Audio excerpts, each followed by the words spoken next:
Nós somos Cowboy e Patos.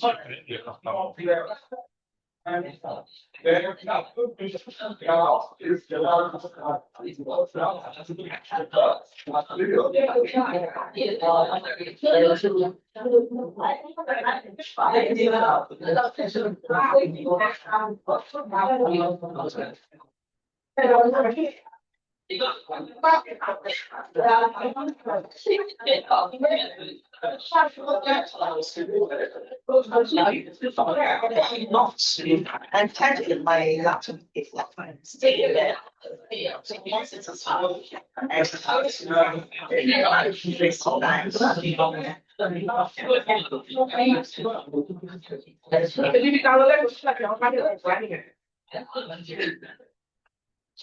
Mommy,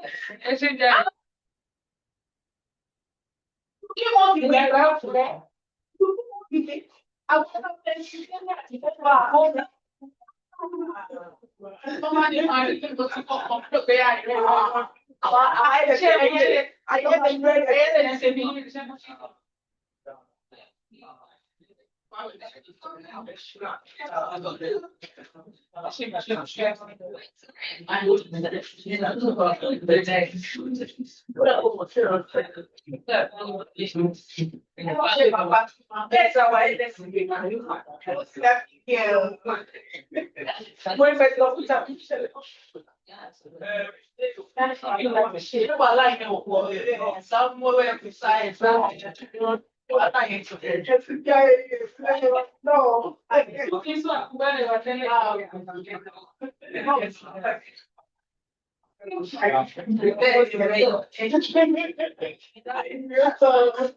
I was there last year. Which one?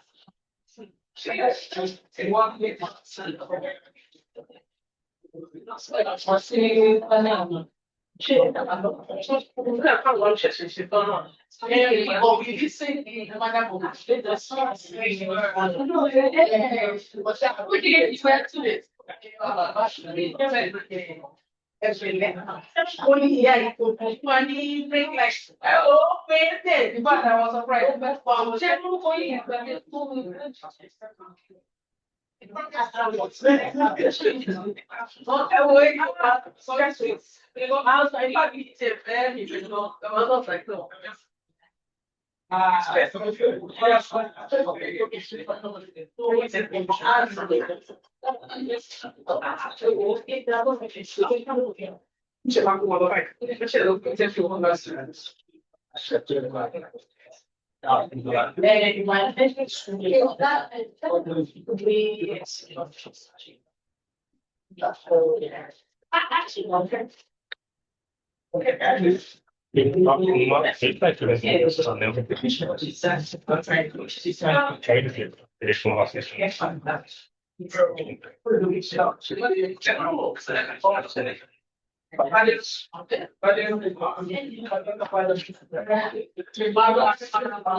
She gave me she was supposed to be soon, because there was a thing that it's the version one change. It was focused. When she was a singer. It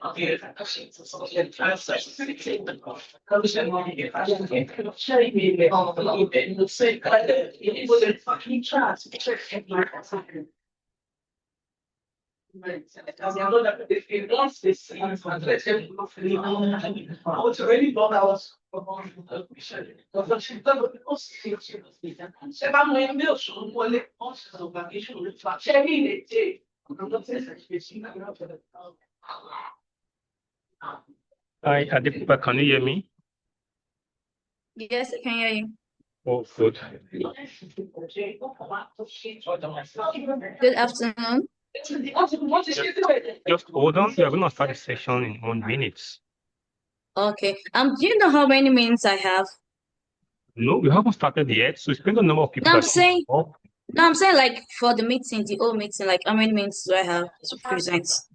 No, we've not I'm not going to communicate that to you soon. So just hold on. Yeah, just hold on. I'm going to communicate that to you soon. All right, thank you, sir. Like you see.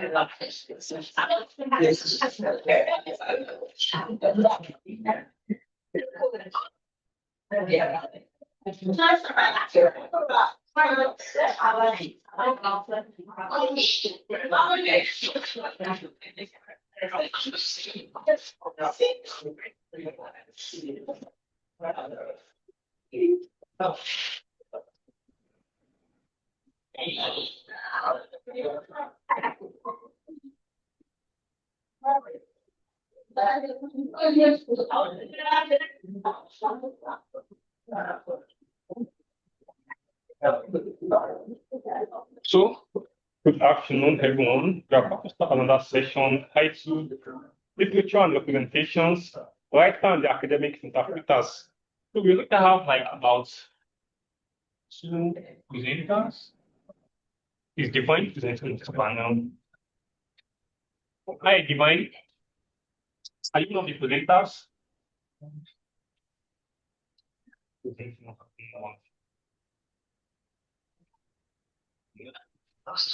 Okay. So we have about 2 of the presenters online. Then I'm not sure we also have about 3 other people. We're just going to give about 3 minutes just for them to come in case they're trying to locate the conference venue. We are going to wait till about 12:50. Just give 4 minutes to just wait for them before we continue. Thank you so much. It's 5. Okay.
Okay, thank you so much, everyone. So you're given about 5 minute allowance, and you only have about two presenters that are present for this section, and they are both online.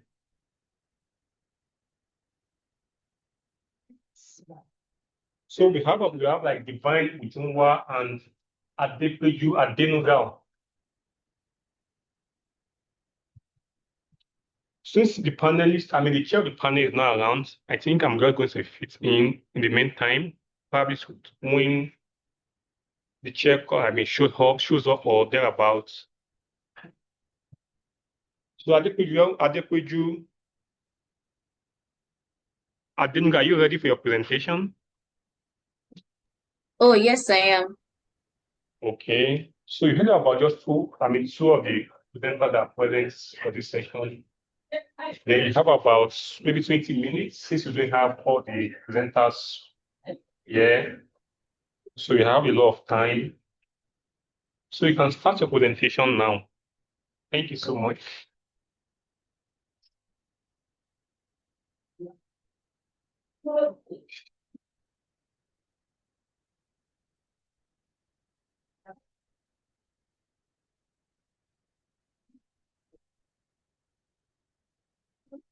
You can share your screen.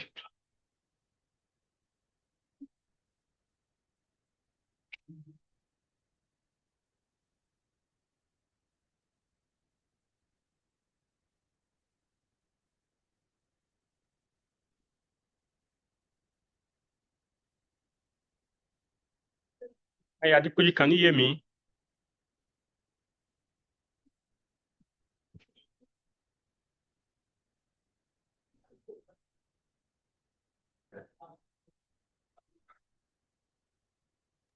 Hello, apologies. Can you hear me?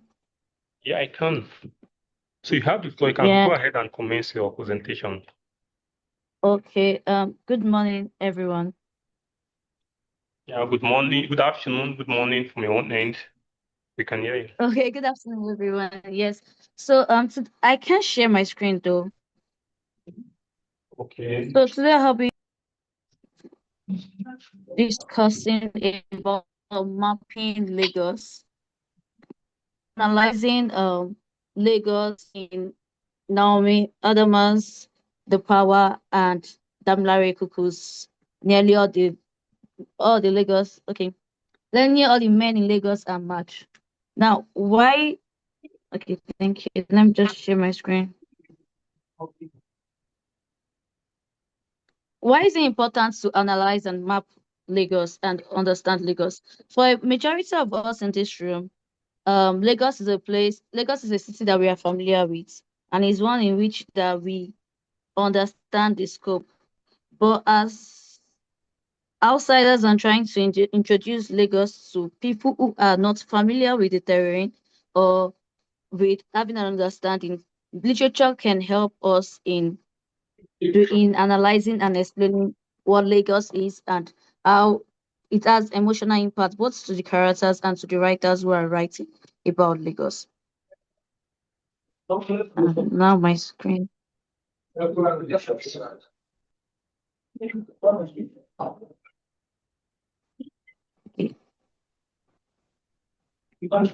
Yeah.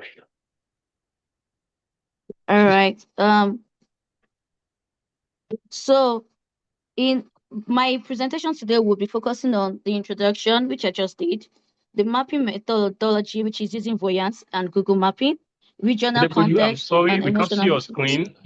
I've started You can showing see your my screen. screen. Yeah. Okay. Yeah. Yes, I am. 1 minute. Forgive me, please.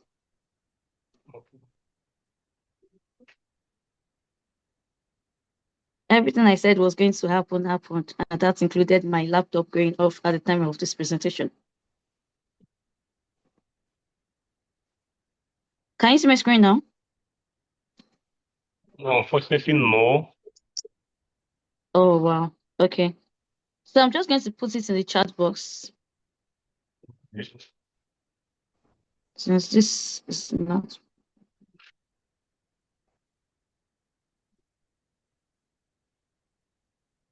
Maybe I'll send my email to you then you can allow the divine to present. So what we do Yes. that? I said, like, I want to probably Okay, share you my can probably take over. Yes, email. please. Yeah. So you send it to Okay. me via All right. email. Thank you. Now, Divine, are you ready? All right. Thank you. Yes, we are. Okay. Yeah, I can go ahead if you're ready. So do we present before Adepoju? Yeah, you can present before I deploy you. Okay.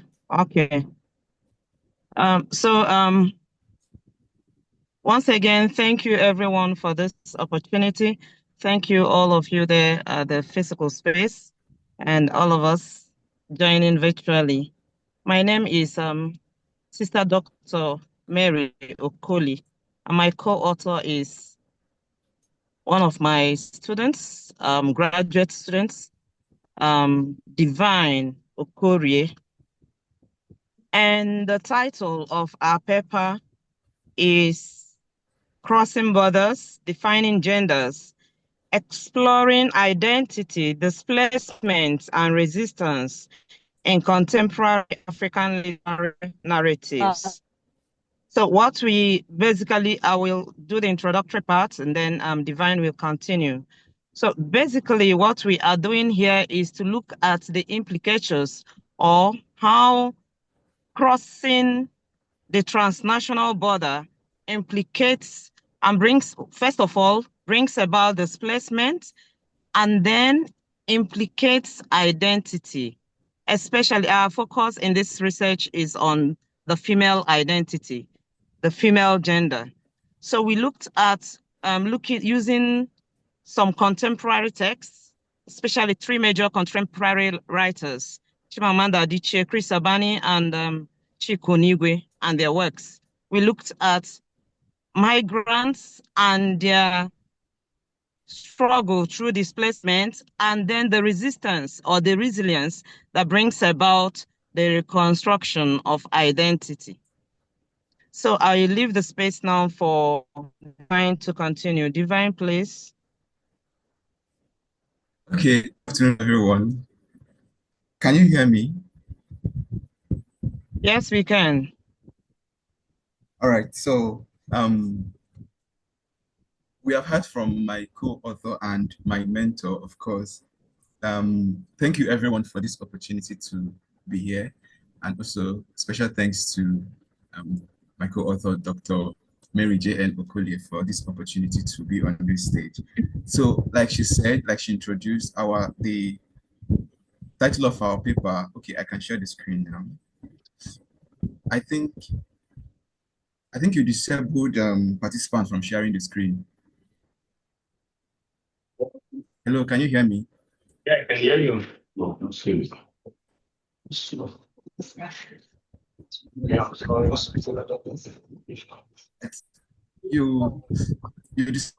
the participants from sharing the screen. Okay, I've been doing a cool one.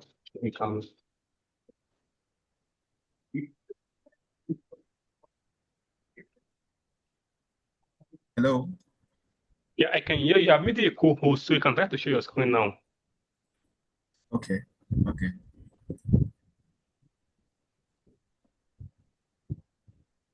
All right, so the title of our paper is Crossing Borders, Defining Gender, Exploring Identity, Displacement, and Resistance in Contemporary African Literary Narratives. So here we are looking at border crossings and the implications of border crossings, especially as it pertains to displacement. And in navigating displacement, characters engage in identity reconstruction in order to adapt in their host communities.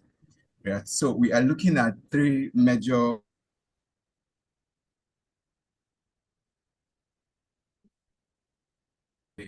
and the text we are looking at from these authors are some selected short stories from Chimamanda Ngozi Adichie in her The Thing Around Your Neck.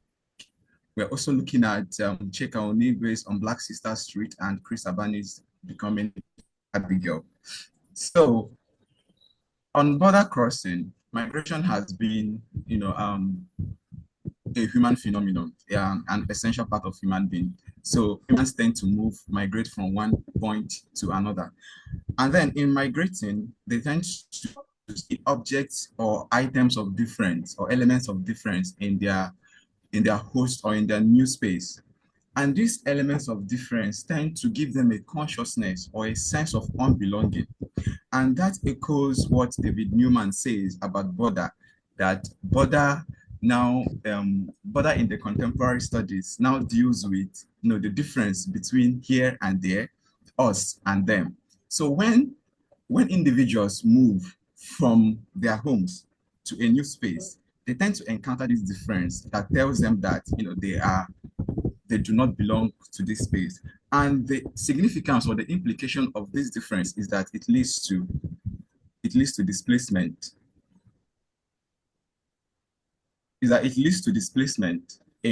And displacement does not just occur on the physical plane. That is, on weather or on the elements of weather that like the sun and the air.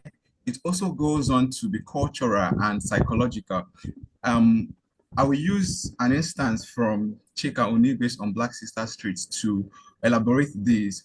So, sometimes these characters, in an instance, these characters were supposed to be mourning one of their sisters, but the culture in Belgium is that mourning is silent and nobody expresses their grief publicly. So these characters comment on the way in which, as against what is obtained in Nigeria, where grief is commoner and public. Rather, in Belgium, they are meant to mute themselves and bottle up their grief in order to be one with the community. And then we also look at the possibilities of displacement being motivating, the possibilities of displacement instigating a sort of resolution to remain in the host country, because some of this displacement gives them the idea that they are being rejected. However, some individuals, because of the push factors, because of the reasons they left their home countries, they begin to adapt, they begin to navigate and adapt in that host community in order to remain there and not go back to their home countries. For example, an example of push factors, we can have economic situations whereby characters are trying to escape the poverty of their homes. And in doing this, and because the home reminds them of lack and deprivation, they do not intend to go back there. Rather, they will stay in their host countries and navigate displacement. Another instance of the push factor is a case when home may serve as a port of trauma, as an area of haunting memories, because these individuals may have undergone several haunting situations, several traumatizing situations in their home countries, and because of this, they do not intend to go back to their home. Rather, they would rather stay in the host countries and face the situations. That is why we have the motivating tendencies of displacement and their resolution and decisions to adapt in the host countries. However, this resolution to adapt in the host countries does not just occur. It has implications. And one of the implications is that it begins to impact on their identity. Their identity begins to shift. In this case, we are now looking at the female gender, how the female gender begins to reconstruct their identity, shifting from countries, a fluid identity and individual in the host countries. So an example of identity, so in their host countries, they begin to reimagine belonging. And in process of reimagining belonging, they resist gender norms and identity fixities. Example of identity fixities on gendered bodies, we can have the case of marriage, whereby the female person or women are prepared for marriage. This is a general idea, or this is a traditional understanding for the female body, that once a female grows up, the destination is for marriage. We can see an instance of this in Chimamanda Adichie's On Monday of Last Week, a short story where a particular character, Kamara, is being prepared by her aunties to get married. And then what strikes out there is that her aunties makes it obvious to her that she has to get married because a woman's time passes quickly. And then we also have the case of silence, as it is expected from a woman, in the sense that even when they are being molested and objectified, they are expected to be silent and embody their trauma. An instance of this, we can find it in Chris Abani's Becoming Abigail, where Abigail, even though she faces sexual molestation from her cousin Peter, Abigail stomachs and swallows her pain. And Peter, on the other hand, goes about with an ego boost because he is the man he's the man in the system. And so it is Abigail who is expected to be shameful and disgraced because of that sexual encounter. Again, we can also see the case of subordinations, where the female gender is expected to subordinate. And again, we have the situation of expected female decency, where females are expected to desist from sexual intimacies until marriage because they have to be pure and they have to be decent. So these identity fixities, or these forms of identity fixities, are what these characters embody and what they carry over to their host countries. However, on arriving in their host countries, they encounter situations that calls for a reinterrogation or a renegotiation of these fixed identities in order to become new persons and in order to fully adapt in their host countries. Then they begin to resist norms and they resist fixities, engaging themselves in identity conflicts and identity reconstructions. How do they do this? The individuals or the migrants begin to resist identity through self-expression. They begin to assert themselves, and asserting themselves as females in the society where they are expected to be silent, one goes against the politics according to Bell Hook, the politics of male dominance, whereby the male expects them to be silent. Rather, in self-expression and in expressing their potentials, these women cancel or collapse or dismantle this dominance. An example of this is in Adichie's Arrangers of Marriage, whereby one of the characters, when she arrives America with her husband expects her to take up a new name that is an English name in order to be mainstream and in order to fully adapt in America. But this character resists this demand. She does not want to change her name. Rather, what she does is to still carry her Igbo name and also still speak her Igbo language. Again, we also find that this character in the end achieves her purpose in America by applying for her green card. We can also see a similar trajectory on Monday of Last Week, whereby Kamara, the main character, is expected to be silent and docile and respect her husband because her husband asks her not to speak about her qualifications before the Americans.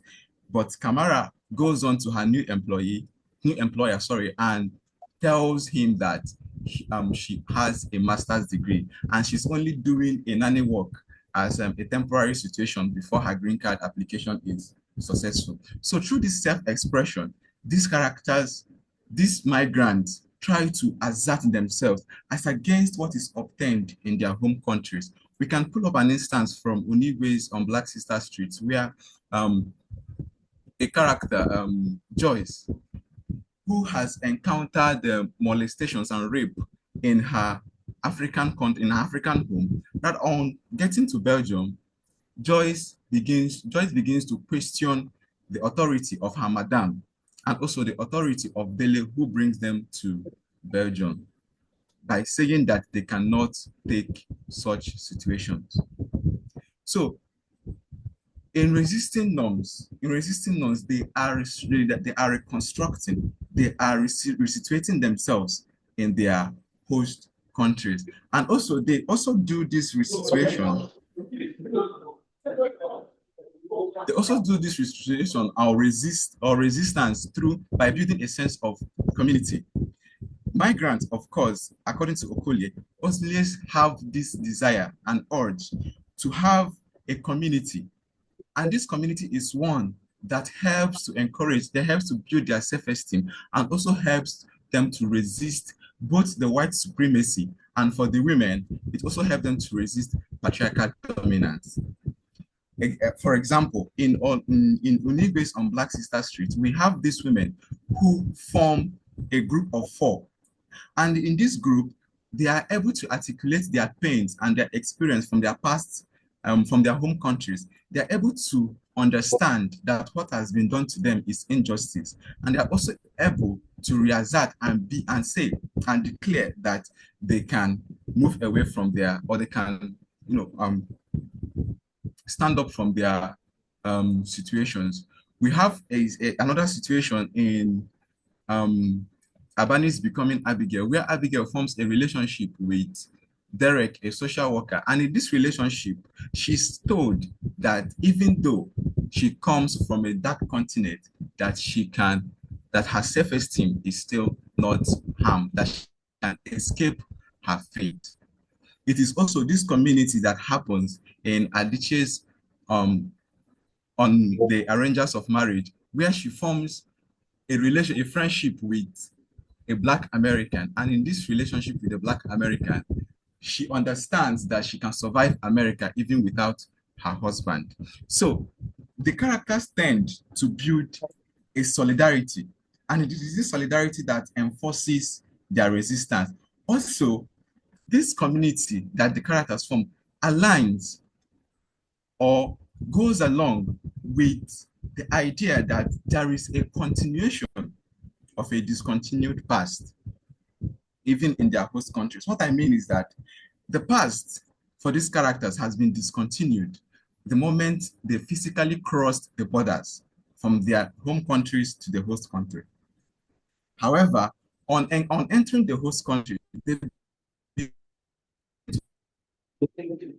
community in order to resist fixed community with foreigners. Rather, they form this community with people of shared origins.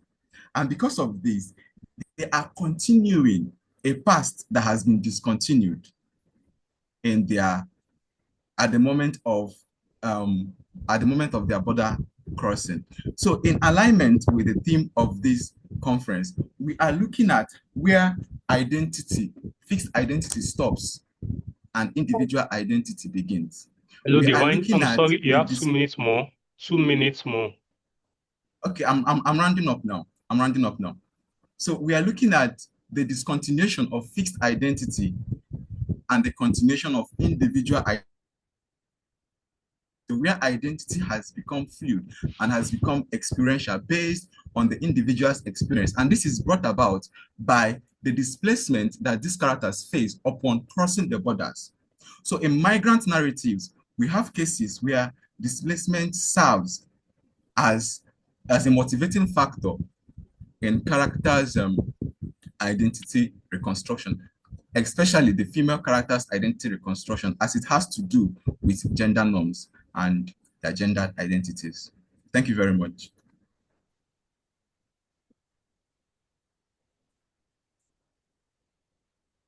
So Adepoju, can you try to share your screen again? Yes, I can. I'm sending a request to share my screen. Good afternoon, everyone. Good afternoon. Yeah. Good afternoon. Okay. It's surprising that I am here to talk about technology and how that technology can improve our life, yet technology decides to show itself up today. It does happen. It does happen. All right, so today I'll be talking about mapping Lagos in Naomi Adama's The Power and Damilare's Kuku. Nearly all the men in Lagos are mad. What I'll be looking at is introduction and the methodology I'll be using, which is Voyant, and also how to use Google Mapping. The regional context of Lagos, the city, emotional mapping, and these are represented in our literary works. These are pictures that I got from Library of Congress from postcards that were sent in Nigeria across different countries in the 90s. And these postcards, we can see that from the past and to the present, pictures have been a good representation in portraying Nigeria and Lagos and how it is being viewed by other people in the city. While pictures are doing a great and wonderful job, the novel can do much better. The work of fiction can do much better. I started this research and I started the idea of looking at mapping when I came to the US and I stumbled on Lagos as characterized in Naomi Adams' The Power. Because it was interesting to see that a British writer who had not visited Lagos at any point could talk about the city and describe it even in a fictional narrative. So what is power or why mapping? Mapping can be defined as a tool that is an integral part of political and social work with statistic information.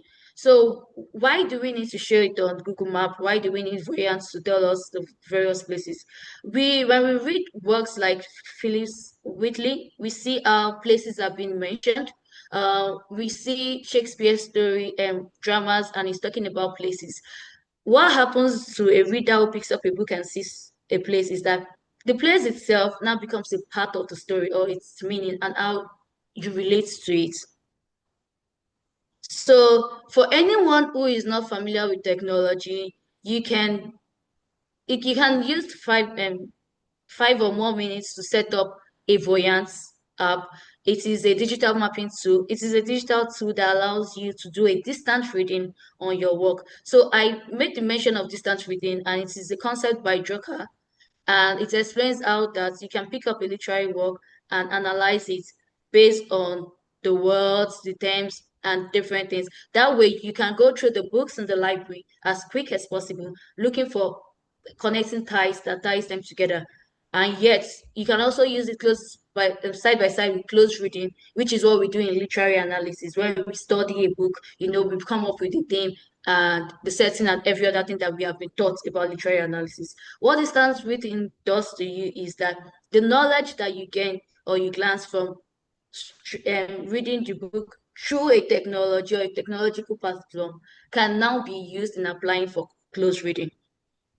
Google Map, as recent as yesterday in Nigeria, yet it is used to provide support, navigation, and also travel details.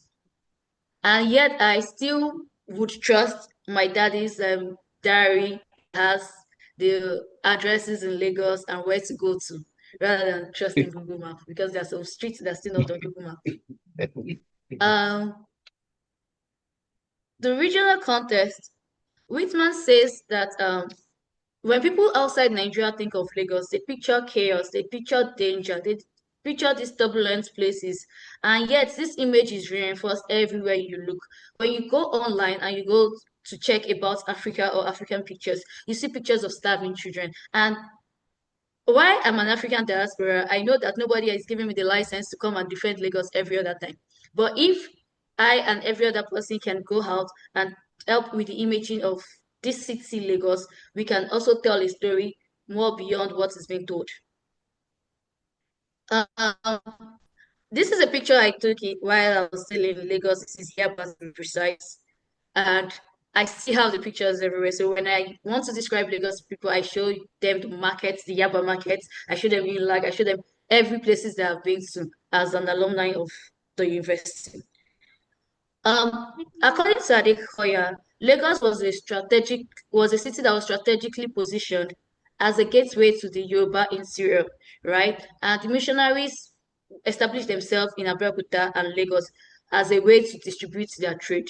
We also know that the ports, Lagos was a port city, so the foreigners could come in and sell their goods and also leave whenever they want to, right? It was later on that the British bombarded Lagos in 1851 and decided to occupy it in 1861. I know that a lot of us here know the history of Lagos, so I'm not going to go into it, but I'm just bringing the historical context to understand how the city is and how its importance even as an economic city in Africa. So the power. The Power by Nami Adama is a book that talks about four characters set in a diaspora future where these characters now have a skin or a power that allows them to travel and that allows them to do magic. So there are three girls and one young man who goes there, and the women are given the power. So it is changing the dynamics of power and representation of power, where women now have the ability to take control of the environment and government. Um, and this is in relation to contemporary setting, as even like right now we still discuss about power and how it affects the society. So one person that I got very familiar with, as I mentioned earlier, was Tunde Eko. This is a young man who was in school and then leaves the school after encountering a woman that has skin, which is the power that is being woven in this contemporary setting. So he leaves, he meets a woman who has magic, he's deeply fascinated with it, and he leaves Nigeria to explore other cities and to start looking out for women who are the stories, who are this magic powers suddenly and how it affected them, right? And he moves from Lagos to Saudi Arabia and to USA, United Kingdom, and different parts of the continent, trying to assess and understand his ability. So his nose for journalism and his nose for storytelling was one reason why he was at the center of this location.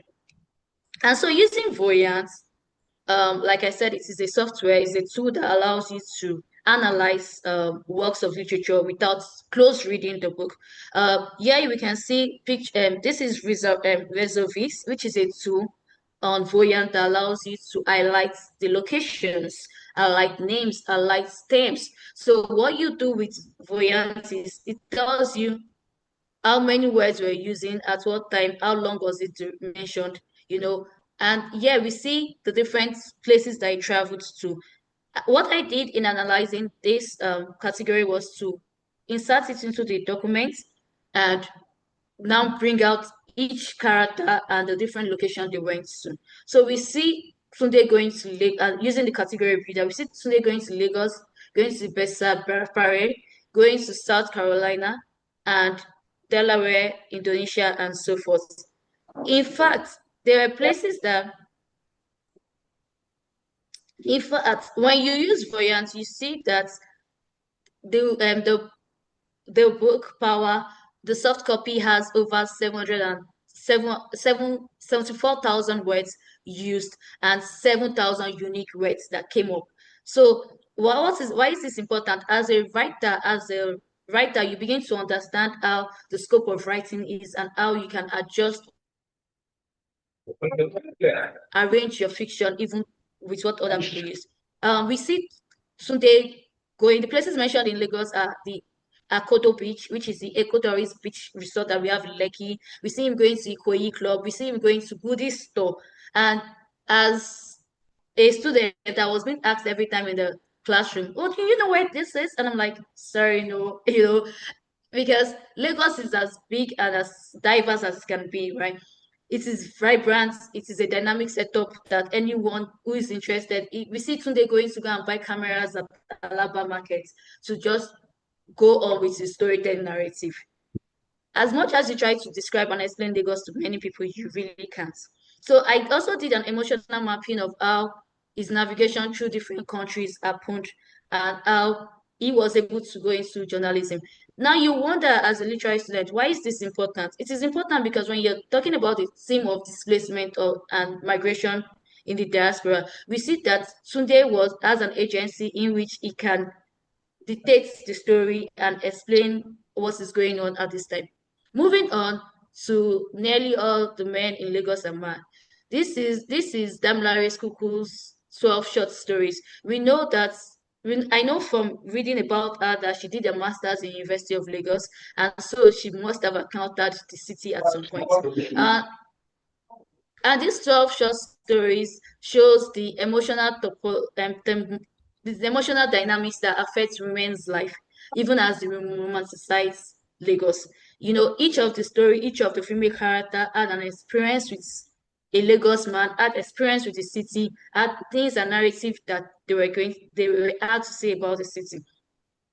So what I did also was to include this into Voyant and set up the atmosphere. It showed up that the document had over 55,000 words, the word density and the frequent words used. The word Lagos was used 83 times in the short stories, and for each different stories, it was used at different points in time. Um, there is also the use. I also use the tool called links, which allows me to see how Lagos was interacted with other words in sentences. You know, Lagos men, nearly all the men in Lagos are crazy. I don't want Lagos men wahala. They have too much wahala and different sentences like that. When we are citing Lagos, the different places, the different location that was also being used in the book, in the novel, in the short fiction was Oshogbo, Ilupeju, Abule Egba, Yaba, Bagada, Banana Island. Anyone familiar with Lagos knows this place. Lekki, Ladipo, Ikoyi. You know, we know the nexus in which we have the high rise and the low rise area.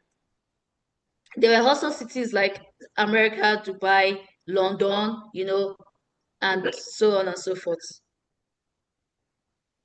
Some of the sentences used in the narration is that, oh, your husband family will crowd a new room, the bedroom and the parlor called self-contained by Lagos agent that you just got, you know, and so forth and so forth. I also used a tool on Voyant, which is called the Dreamscape. The Dreamscape shows you the different locations that were being explored in the narrative. Now, when you are using the tool, you have to be very careful in selecting it because you also it's Voyant is a Western tool, so it is not familiar with places that you are familiar with. So you sometimes have to fill it with information that this particular location exists and is not just fictional.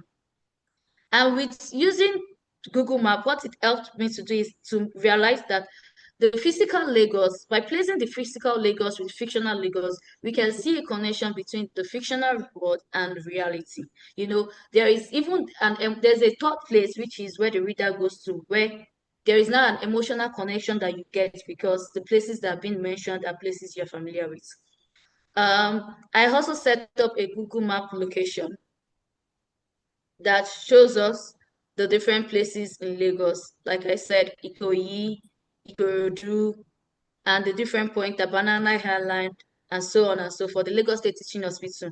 For a reader like me who has emotional connection to Lagos State Teaching Hospital, it brings new meaning and dimension because I can now see the nurses who are on the streets and how they are relating. Finally, as I map the location in this short story, one thing that was very important and clear is from a writer, a British writer who had no idea of where she was talking about and just wrote a fictional place for evidence that she could read online. And the writer who had lived there, you could see the connection that was made even by the city. The Lagos no longer becomes a place, a setting, it becomes alive, it becomes a character that you can live and breathe through. Finally, you can see, even through Kuku's narrative, the pattern of emotions in the story. You can see the density of the function in the certain location. You can see the yellow bus, which you call Danfo, and how it talks about migration and the journey across the cities. We can also see the physical manifestation of hierarchy when you're talking about Lagos Island experience, which is different from the Yaba or the Abulegba experience for anyone familiar with the city. So Lagos becomes, like I say, a living and breathing force. Now, why is this important and why do we use Voyant to study? Voyant or Google Map is important in distant learning, like I mentioned, because as readers and as literary critics, we are quick to not, when things go the way we do not understand, we are quick to wonder and say, is this really necessary in trying to study the work of literature? But what we can see with Voyant and Google Map is that it gives you an excellent use of the geographical spaces and the elements. And this helps challenge the notion of power and identity that we know. By revealing how the authors narrate their stories with our everyday life, we begin to see whether it is a future world or a now world. We begin to see this interaction, and it becomes very visual for even anyone who has not been present, like I will say. It becomes is more than just a tool. It is a place that allows you to even understand how the physical space, like everyone who is in the room right now, affect and influence the psychological experience that we are having. Voyant also helps you to analyze the character movement, the interaction with locations. It allows you to focus on key themes, context, and you can use any of these tools to understand any aspect of the theme, the setting, or other places that you want to read. I know that for a lot of students, we use Cliff Notes, or even now with the presence of AI, you use AI in understanding your work. But what Voyant and Google Map and anything that has to do with setting and geographical location can help you do is to pick a particular aspect of the work and analyze it and come up with different ideas that you can see. By revealing the emotional mapping in the women's experience in across Lagos neighborhood, we begin to see even how patriarchy affects whether location, class, and social context. And for both narrative, it is a narrative that is talking about feminism and empowering women. And now we can see that Lagos is a vital tool or a vital city in helping in the empowerment of women. And anyone who has been to the city knows that there are daily seminars and conferences talking about female empowerment and women's rights. In conclusion, I when I tried this analysis and when I saw that Adamas the Power um had Lagos and had ways that it was exploring the city, I started looking at other African literary works that explore the city, like Lola Akonde's work. But one thing that was hard was, for example, for an international diaspora student like myself, it was difficult to get most of these books globally or even get them online or get a soft copy that can help in analyzing this thing. So I'm beginning to see there is a broader dialogue that can be had in digital mapping and textual analysis, whereby we can now begin to see ways that we are bringing our hard copy books to soft copies and allowing the international world to even have access to our books. Because as we all know, Nigeria and Africa has powerful and rich fictions that needs to be heard in this side of the world. I remember like checking out for um what's the name? Children of the Eagle by our professor in Lagos, in University of Lagos, I've forgotten her name, pardon me, and how that the book was not available even on global platforms. Now having this as soft copies would allow us to understand the nexus between literature and technology and how that digital innovation can help illuminate hidden pearls and pearl patterns in literary works. We can begin to offer new ways to connect between literature and our social world and seeing how that we can enhance and not replace the close reading practices that we are used to. Indeed, the world looking into the future, I believe that technology, and I stand corrected because technology just disappointed me today. But technology can also help in opening possibilities to help visualize places and settings in Africa. It is time for us in Africa to tell our stories and tell it well. It is time for us to help with remapping the way that the world sees us and visualizing our experiences. Thank you.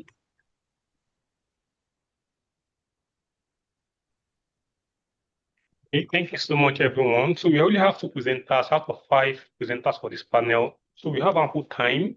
So if you have questions, contributions, suggestions for two of the presenters, you can just raise up your hand in turn, then they engage with them.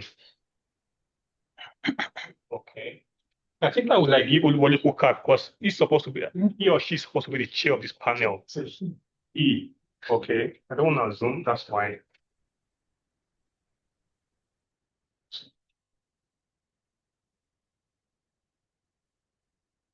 You can go ahead. Oluwole Koka, you can go ahead and ask a question. Okay, while we wait for him, I think I'm closer. I need to know the name of Okay. Can you hear me? Okay, yeah. Okay, we can hear you. You can hear me. My name is Oluwole Koka Okay. from Obafemi Awolowo University. I'm supposed to chair this panel, but like the last speaker said, technology failed me. So can you hear me? Can you see me? We can hear you and see you. Hear you, but we can't see you. We can see your voice. Yes, we can hear you very clearly. Okay, you can see my voice. That's fine. I want to wish you all guys very well. The snippet I got from the colleague who spoke from Nsukka and then the last speaker gave me an idea of the brilliance of this panel. I'm sorry, well, we are at the mercy of technology. I'm at the Obafemi Awolowo University Ile-Ife. I could not come around because of my other engagements on campus, and I thought that I'll be able to link up through technology. So I want to say that you guys all have done well, and I'm impressed by the quality of the presentations and the ideas behind the presentations. So that is all I have to say for now. I will still be following up. Thank you very much. All best. Yeah, thank you so much. Yeah. Okay, now I came in when the second presentation was going. Ademola additional I thank the two presenters, particularly the one I listened to.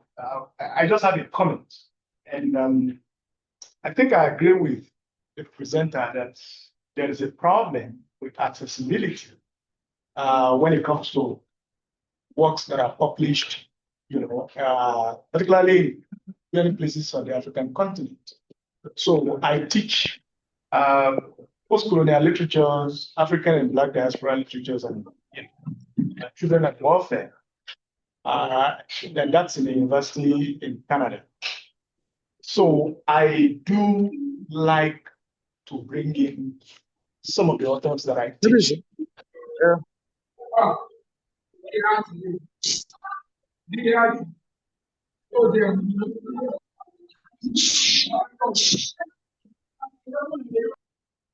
No, it's beautiful.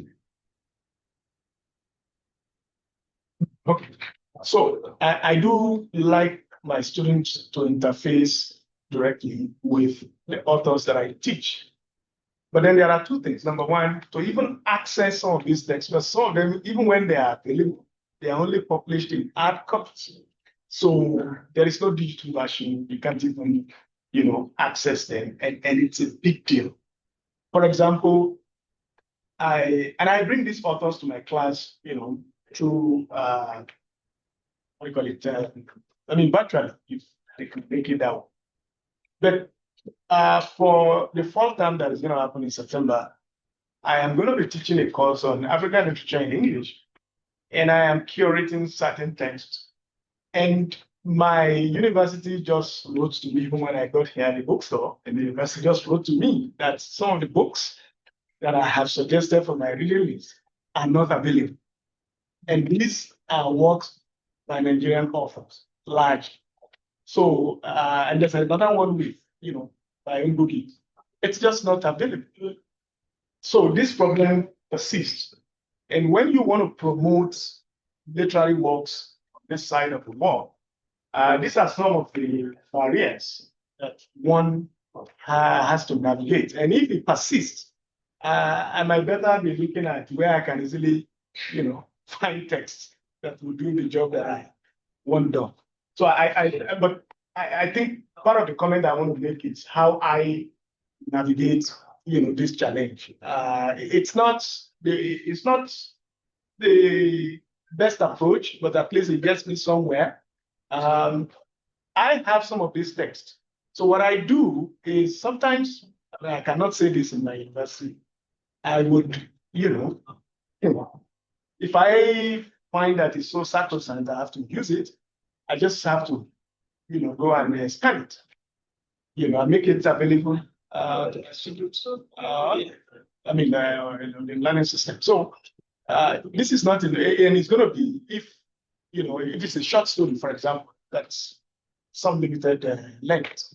So in that regard, so the problem persists. I recall also that a Nigerian author that I taught in one of my courses recently, who I even brought to the class, the book was not available.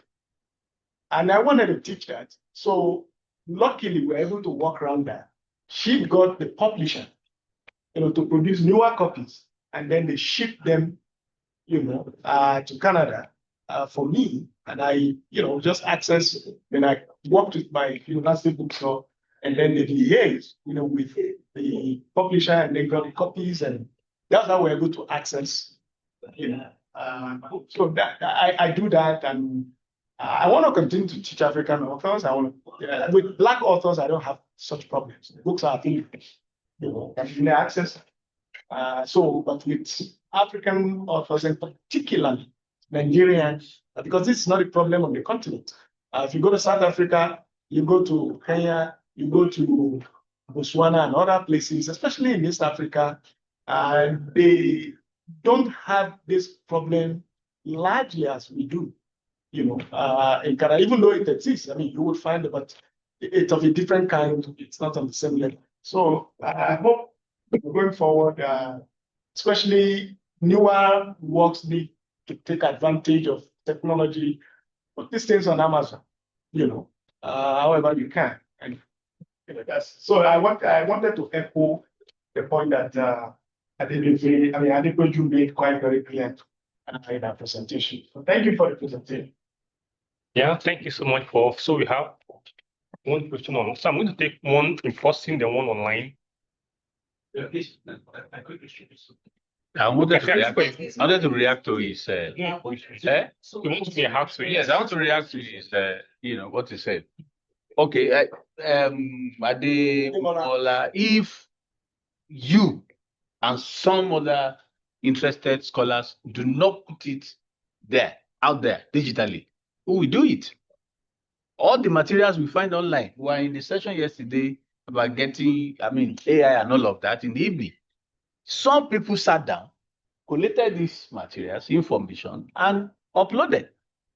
It was at the end of your presentation that you were saying maybe they can now publish digitally on Amazon and other platforms. That's upcoming. But if you want this work, how can it be available digitally?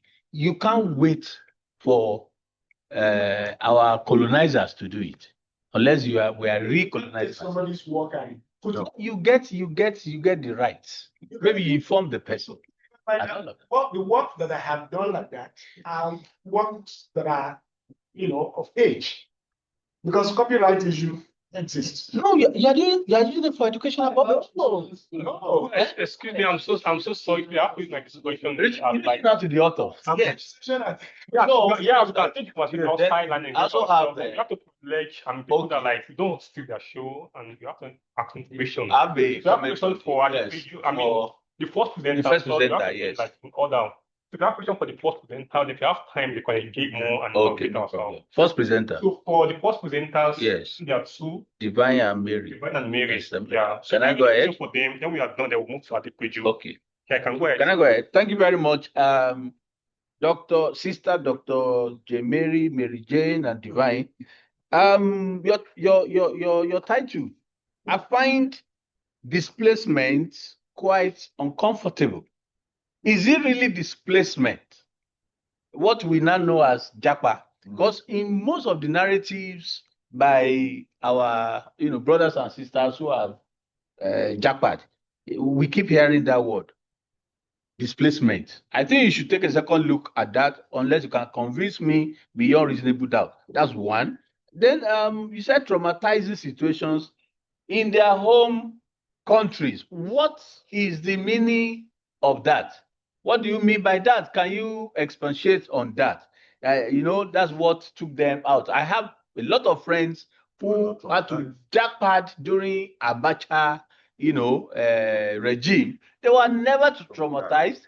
Who were together doing well, just that they wanted to, go after the golden fleece in their own country. Okay, I think those are the two two points I have, and I hope you can respond to them. Thank you very much. Okay. Yeah. Any question for the first presenters? Okay. Good afternoon. My question is based on the title. I can find too many critical heavy words, critical words. Crossing borders. Define. I think crossing borders. It suggests migration in my own analysis. So there's the ideology of migration there. I can find defining gender. There is the gender discourse there. Exploring identity. There's discourse of identity, displacement, resistance. All these words, they go beyond words. They are terms. They're not just words. They are terms. And I think it is tricky. My question is, what exactly is? Let me borrow the word thesis statements of your paper. What exactly is the thesis statement there? Thank you. Okay. Please come on with more them as soon as possible. Any other question for the first presenters? Any other question for I was going to say that I'm actually still going to be patient. I'll be the most of the Okay, hopefully you could have like put me much. Yeah, I saw how like you have put me. Now we the one on the reimagine model. Anyway, after the you still have the topic that short list. okay. Yeah, you can go ahead. Come on. Let's go. There's no Like just 10 minutes. 10 minutes. We are done. Yeah. People have already shared something on. So I'm sorry, I didn't put you on. Dr. Miss Mary. So we have a lot of presenters there. I have issued up the big plates. So we are going to allow them to present. If you have time, we're going to like advance or continue with the question and answer or contribution. So just give us a moment before we allow the last presenter to present. Thank you so much. How much time are you looking for? Yeah, sure. But do you have a slide that you want to share? No. Okay, speak to the Good afternoon. Yeah, good afternoon. My name is Benga Ode from FC Yamafo, and I'm presenting the paper Reimagining Model. The agenda, Reimagining Model. The last one. Okay. The agenda performative analysis of single model in physical language like dancer. Yeah, we in this paper we try to like reimagine what it means to be a mother in there and many societal framework, because in many societal framework, motherhood is constructed through the lens of marriage, and wherein a woman has to be married before he can legitimately become a mother. Okay, so anything outside of this normative structure is usually found out and approached with a stereotype, because the word single mother is used pejoratively, and anybody that gives birth out of wedlock is seen as a failure. Okay, and there's somebody that cannot actually find herself in this normal family setting. Okay, so we use the gender performativity theory by Judith Butler to approach this work. And Judith Butler, the gender performative theory, says that in her book, Gender Trouble, Feminism and the Subversion of Identity, challenges a conventional notion of gender by arguing that what society regards as a person's gender is just a performance made to please societal expectation. That just the sex, the true expression of person's gender identity is not defined by sex, but by the action that the person does continually. Okay, so we use this to approach this paper by saying that motherhood is beyond the notion of a family where the woman is seen as a mother only when is married to a man. That a woman also have all other life options where she can actually, decide not to marry and, raise a child in the proper way. That a woman can actually perform the dual parenting role where the father, the so-called father figure is not there, but she can, not limited by her sex, but her performance to, raise a proper child. And we use the Chika Onigwe's night dance to interrogate this. By in Chika Onigwe night dance, we have Ezi. And because a lot of things contribute to reason why a woman can be a single mother. As a matter of fact, we think that derogative terms can be changed, and we have a proposition to what it can be changed to. So we see Eze in Nine Dance where she got married to a very lovely man, but at the end of, at the long run, the man impregnated the house help, and she gave birth to a man. And we know that in African, a boy rather, and we know that in African setting, a boy is rated above a girl, while Eze gave birth to a girl. And she could not see herself being submerged in that kind of situation where her maid would be elevated over her. So she decided to move on and leave the marriage. And after she left the marriage, you see how the society received her, called her different kind of names, not knowing where she is coming from. And it is quite interesting that this does not even stop with her. Even the child, Uma, also, was seeing some of these challenges. She encountered some of these problems because in the African setting, especially when a woman is separated from the husband, or even if she did not even marry at all, she's seen as is a broken home. Okay, well, but then when it has to do with a man, they say, the man is trying. He does not have a wife, but he's doing a very good job at parenting. Okay, but for a woman, she's broken. She cannot do what a man can do.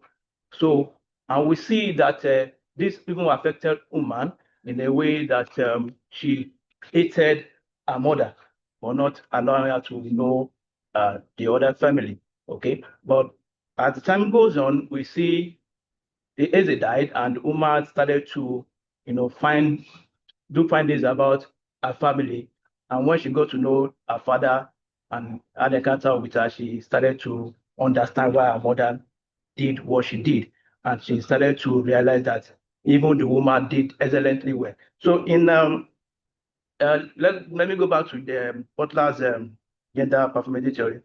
Butler denotes men and women depending on social factors such as social roles, position, behavior, and identity. Okay, which does not have to do with features anyway. So we see that in the book, Uma played a very good role whereby when she has to be the woman, the woman has usually subtle and caring, she would perform that role very well, where Uma is concerned. When they needs to perform that role, she will perform that role very well. And when she needs to be stern, she will be stern. And at the end of the day, we see Eze coming out well. Okay, so we're saying that a woman has several choices, in life. That does not mean that when she's a single mother, is because she has passed through some, what the society believes she had passed through, or because she's broken, or because she's promiscuous, or because she cannot, hold on to a man as the society would believe. Okay, that a woman can actually decide to play the dual role and play very well, and that the society has to acknowledge that these choices are made out of several other choices that is open to her because she couldn't be married to another person. Okay, there are other man that would want her to to engage her, but because she does not want that, so she stays single. Okay, now So to conclude, we propose that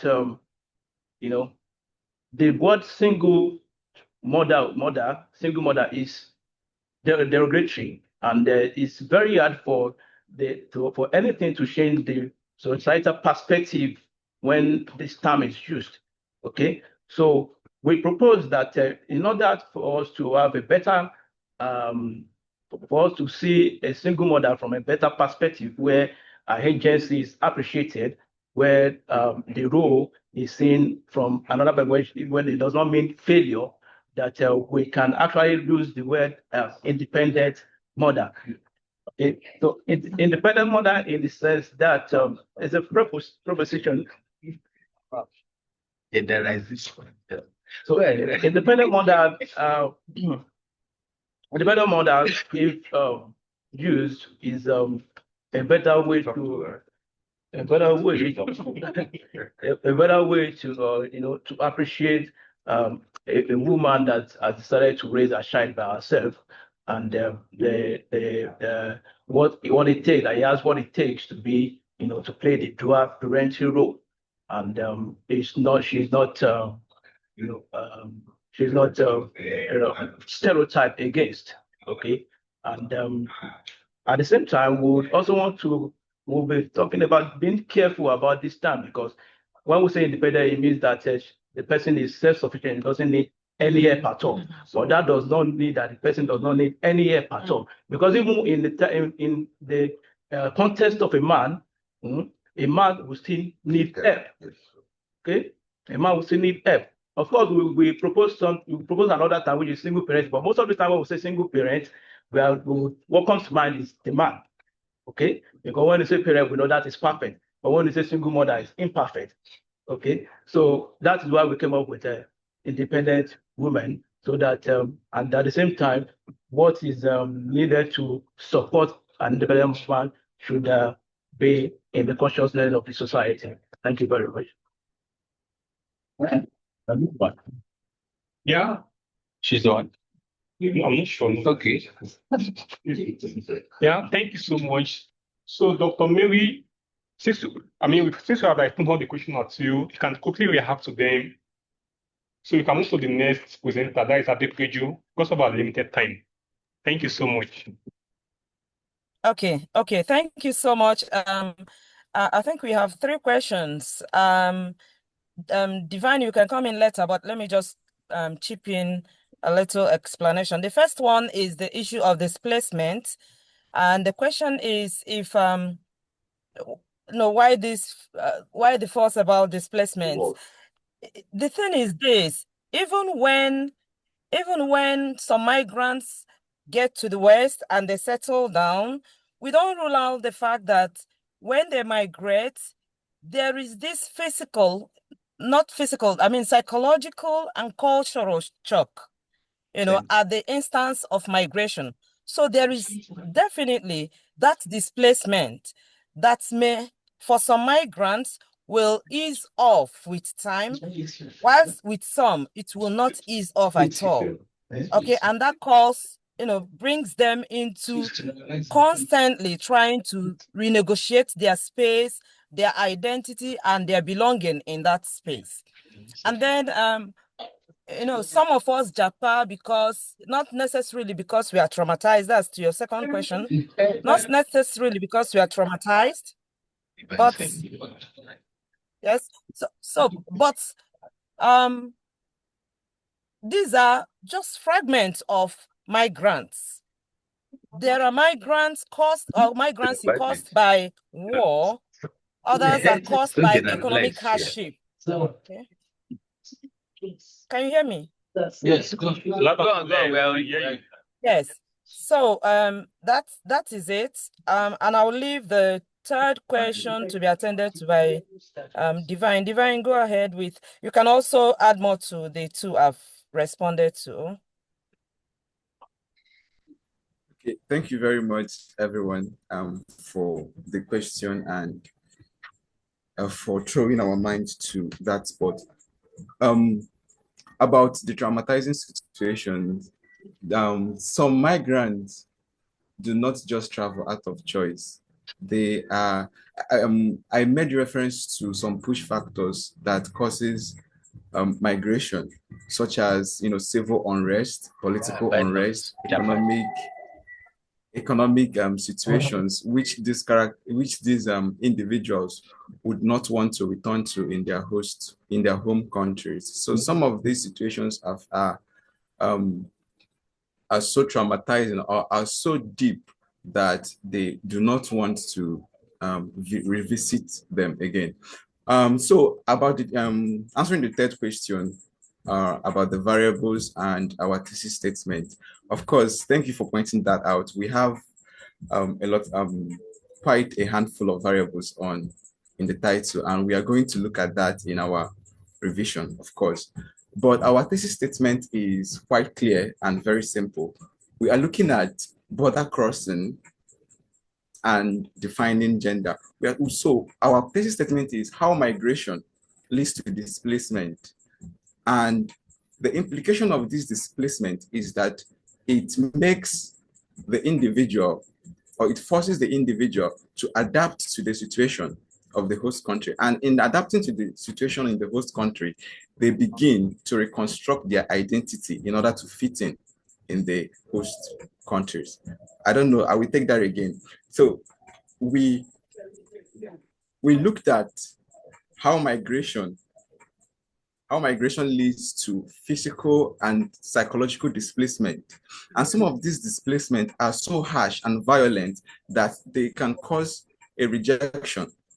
But these individuals navigate displacement in order to adapt and remain in the host countries. And this adaptation in the host countries forces them to reconstruct and redefine their identity. So that accounts for crossing borders, defining gender, identity, thank you so displacement, much. and resistance. Divine, thank you so much for the your reaction. You have to allow other presenters to ask questions. So in case you have more time, you can address more and talk more about that. So you have to allow other presenters to be asked questions. Thank you so much for your reaction, for your contribution. So if you have questions for thank you. Adepeju,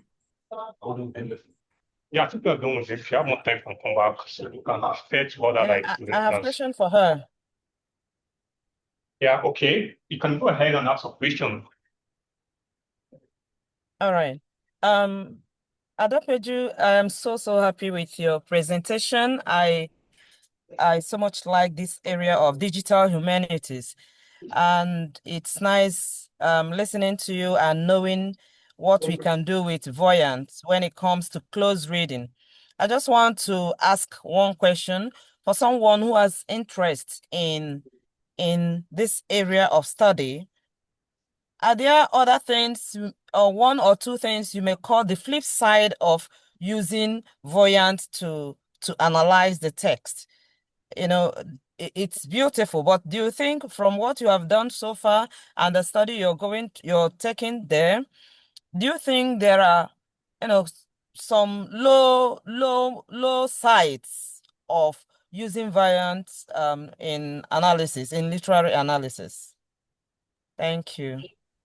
Yes, thank you so much for that question. Hold on, please hold on. So we Okay. allow that so you can just ask all the questions at a time. Okay, any other question for Adepeju? Okay, mine is not a question, but just a comment. You mentioned the fact that somebody who has not been to Lagos was able to write. That is fiction, imagination. So, and if in your mapping or your research, you found out that the author did well, I think you should give the author a clap, and then you can move ahead. So now that you say you are relying on technology and all of that, and that is part of what is happening. If we go back to what I said to one of the people who responded earlier on, it is something that is a welcome development. So I wish you the best. Thank you. Yeah, any other question for Adepeju? Okay, Adepeju, can we have your question? Thank you so much. Yes, thank you so much. So to the last speaker, I was applauding her in the conversation that she was able to represent Lagos very well for even a non for a visitor, a non-visitor, right? I was applauding that fact, and that was why I mentioned it, right? For yes, so thank you so much, sir. Yes, sir. To the second speaker, there is always a downside to every technology that you use. There's always for Voyant, sometimes it crashes. Also, because it is distance reading, and so you're not paying particular attention to the context that is being used in this narrative. Um, what I always say to every data that you give technology, it is literature helps you in interpreting it. So sometimes you can interpret wrongly even with the data set that is presented to you. So that is the wrong side. When you have data, it is still up to the reader to analyze it. And that's why we are still struggling with AI and ChatGPT, because even with the prompting, you still see that it's up to the human to give the right prompting and also analyze it. So yes, to every data. And also there's also the downside of in a country like Nigeria where you have to buy data and then allow it to load before you use such software like Voyant. It can take time and you might not have that time for your research. I hope that answers your question. Yeah, it Yes, does. very well. Very well. Thank you Thank so you. much. Any other question for this you? Okay. Move to the last, Oh, thank presenter. you. Thank you. Yeah, in case you have question for the last presenter, you can go ahead and ask your question. Okay, for the last presenter here, Benga, who represented the two authors. Single motherhood, for me, is a matter of choice. And I think it's something that is just coming up. In the days of our fathers, there was not like single motherhood because there was no immorality as we have it today. Okay? I don't know whether you have seen Straw, the latest film by Tyler Perry. Yes. Yeah. The what I call her the protagonist. What's her name now? Eh? Yeah, I was going to remember yes, character, something Diana or something like that. The main plot or theme is the fact that she's a single mother and the trauma, all the things she had to go through, So she made a choice. There was no mention of who impregnated her.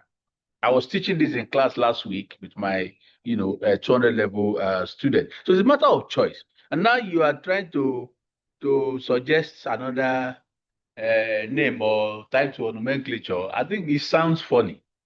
Okay, it sounds funny. Why get pregnant in the first place?